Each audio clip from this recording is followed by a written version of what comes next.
10 number ward से पार्वती कुमार जीतई पीपल के पत्ता छाप पे अवती अपन बटन दबई पीपल के पत्ता छाप पे अवती। सुनो हो चाचा सुनो हो चाची बात ना भूलई हो सुनो हो भैया सुनो हो भाभी बात ना भूलई हो। 10 नंबर वार्ड से पार्वती कुमार जीतई हो पीपल के पत्ता छाप पे अवती अपन बटन दबई हो पीपल के पत्ता छाप पे अवती।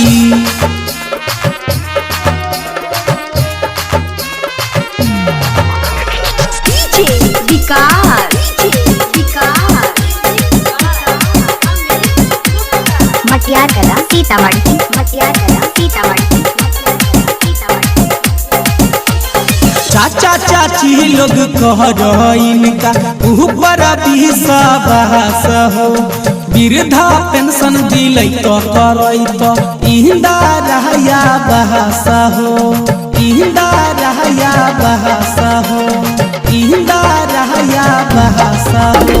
चाचा चाची लोग कह इनका ऊपर विश्वास हो वृद्धा पेंशन करई तो दिलै तो इंदिरा बहस हो।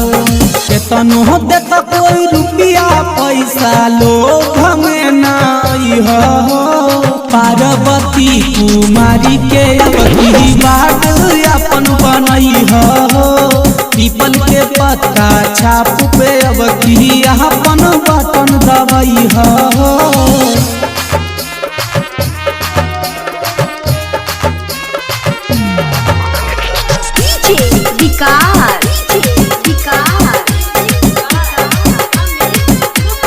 मटियार कला सीतामढ़ी मटियार कला सीतामढ़ी। वादा करो हो कर तो सब दिन सुनिलो चाचा कहाँ हो बहु बेटी हो तोहरे घर पे पहुँचई हो सम्मान हो पहुँचई हो सम्मान हो पहुँचई हो सम्मान हो। वादा करो हो कर तो सब दिन सुनिलो चाची कहाँ हो बहु बेटी हो तोहरे घर के पहुँचई हो सम्मान हो।